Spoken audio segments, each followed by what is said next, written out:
Okay, good morning. Good day mga Lodi. Ngayon, meron tayong pag-uusapan. Ayun, gumawa ko ng video about Tri-City 2 beses na kung saan nagsabi ako na hindi ako sigurado dito sa game na to, baka pwede kayong mga scam. Ngayon na, nag-close na yung Rise City. Kasi nga, naubusan na daw, wala nang token pambayad sa mga players. Sabi dito, nung creator ng game, as everyone will know by now, the economy has collapsed. There are 30 million coins in the game and there are no tokens to pay all players, making it impossible for Rise City to progress. Ayan, yung sabi niya. Kasi nung una, maraming nagsasabi na yung mga nag-invest na ang dahilan daw bakit bumaba yung price dahil daming naninira, ang daming nagsasabing hindi mag-scam to, scam, na kahit di naman daw scam. I-bliname pa, pati yung developer, parang bliname niya yung mga tao na nagre-review o nagsasabi na yung game ay hindi legit. Okay? Pag yan ang basihan ng isang crypto project, kung may maninira, babagsak na siya, hindi na mag-go.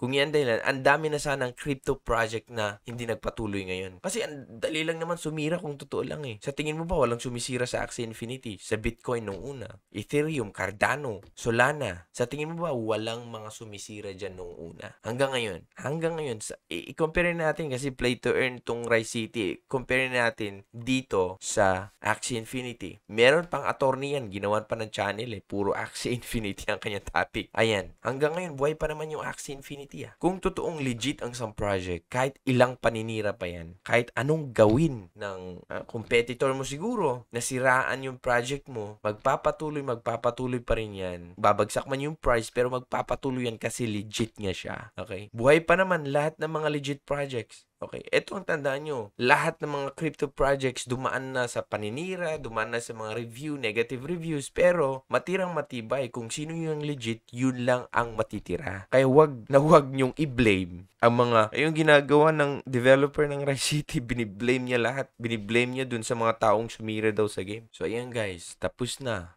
yung Rise City. Kawawa naman yung mga talagang nag-invest. Meron pa ata yun, nabasa ko 60k, 25k, 10k, malaki din mga pera yun. Okay, na hindi nakuha. Ayun talaga. Pero next time naman, syempre, tignan natin. O, next na naman, paalala, yung Yema Farm. Kung nakapasok na kayo, profit na agad-agad. Kasi, hindi din ako sigurado sa Yema Farm eh. Baka another kung na naman yan. Tapos, isisi na naman sa mga sumisira. Pero, check lang natin. Basta, warning lang. Bantay-bantay lang kayo.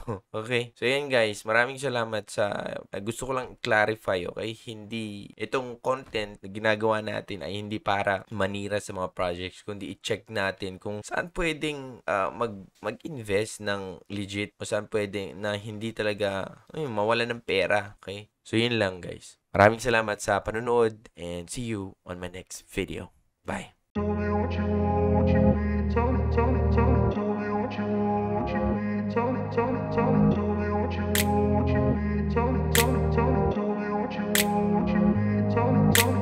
grew up in a place where they told you what to chase,